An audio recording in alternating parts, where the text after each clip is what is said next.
Do you think, this might be a good question for you, Mark. What do you think the average lifespan was of a man? 150 years, 55? Maybe less. 48, about a woman maybe? I wonder, would it have been 50 years, 55 years, 48? What will it be in 25 years? There are a lot more people today that live longer than 100 years.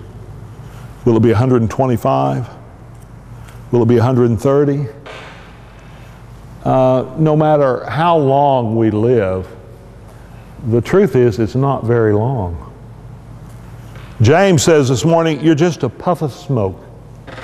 You're just a vapor that's here for a moment and then gone. I've been imaging for a couple of weeks, looking far away at the globe. And when each of us is born and we live and we die, it's but a blink of a light. That's what I see, the globe. There's a blink, there it is. No matter how long Isaac lives, Michelle, if he lives to be 140, in relation to time and eternity, it's still just a blink.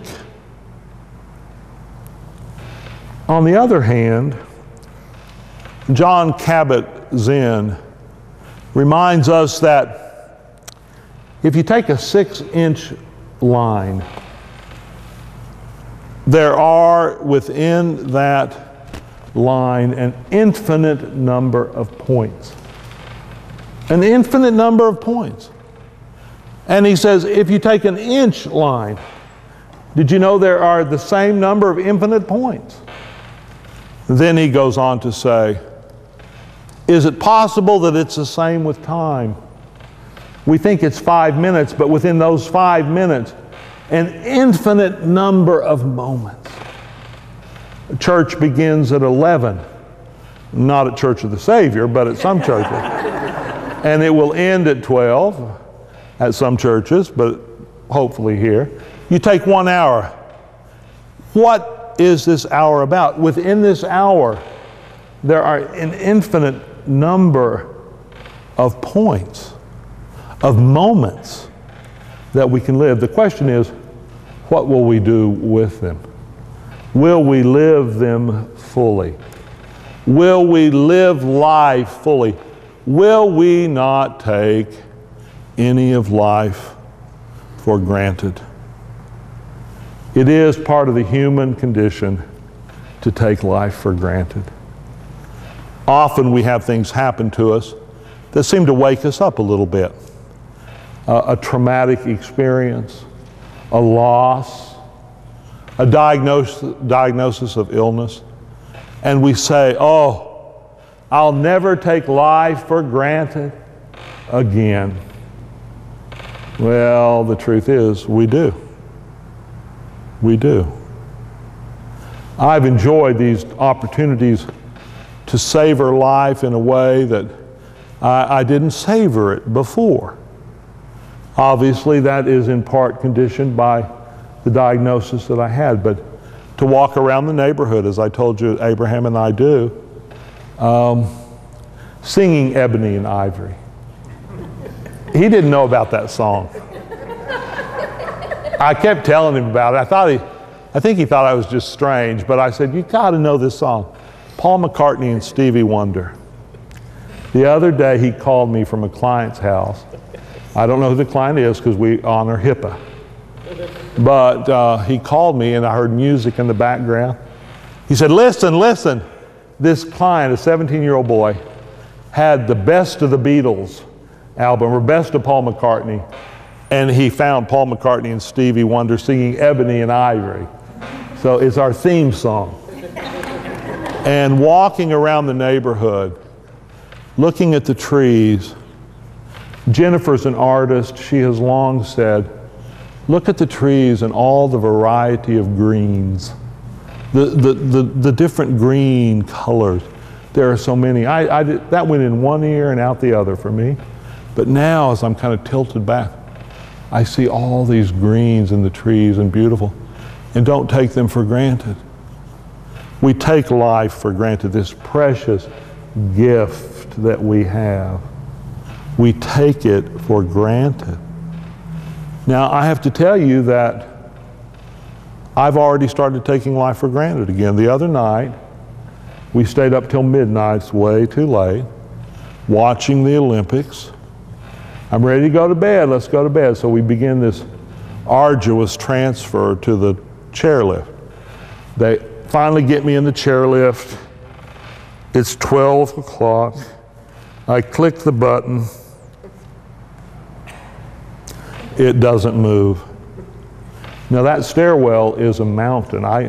It's just, what am I going to do? I sat there for about 20 minutes clicking it. Drew and Carol and my other sister came in, tried to find out what was wrong. And I finally got back into my wheelchair.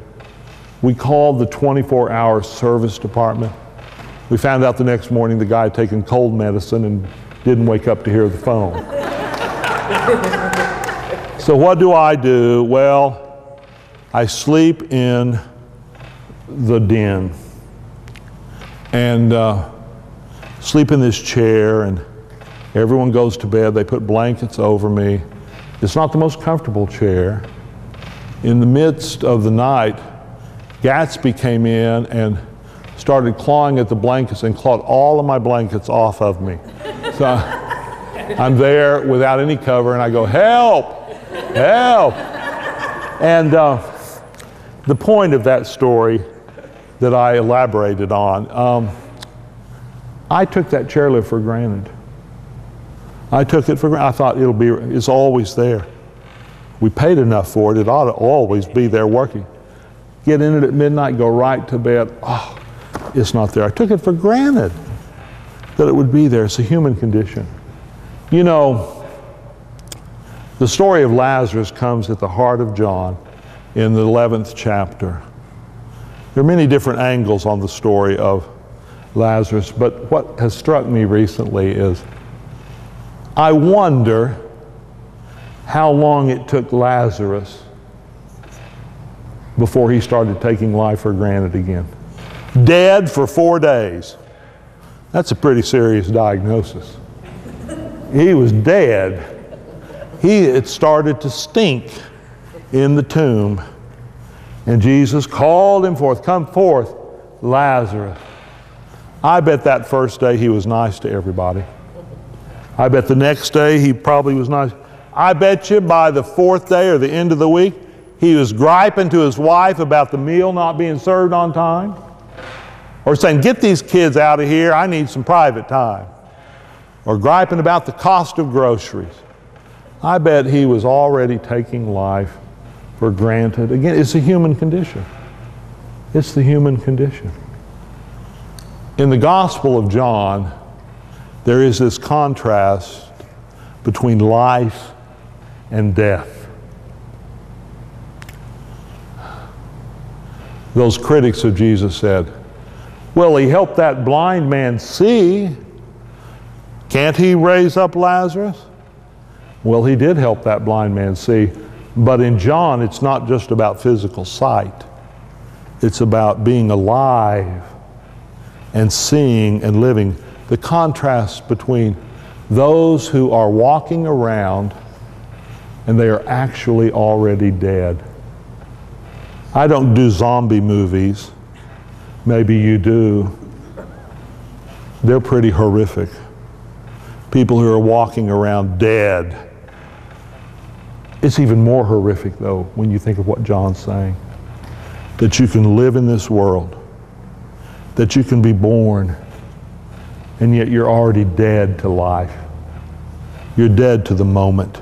That infinite number of moments that you have, you're dead to them. You don't see it. You don't live it. That's so horrific.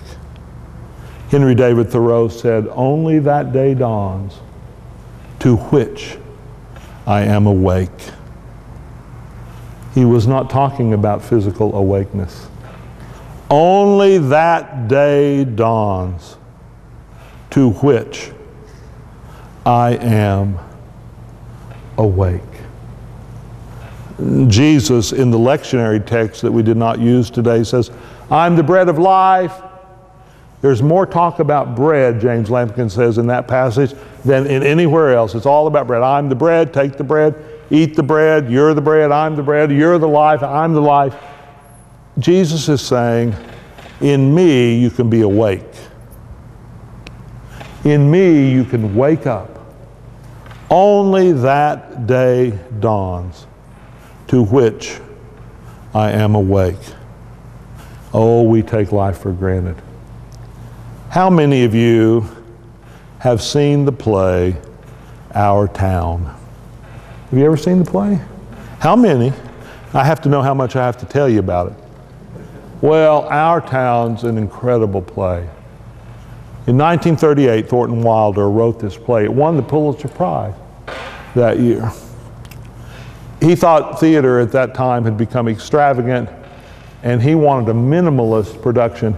This is the character play about a little town called Grover's Corners, New Hampshire. It's a fictional town. In this play, there's no set, there's no props. Few props, minimalist. It's the story of this town, and particularly, it's the story of George Gibbs and Emily Webb. It starts in 1901 in this idyllic setting of Grover's Corners.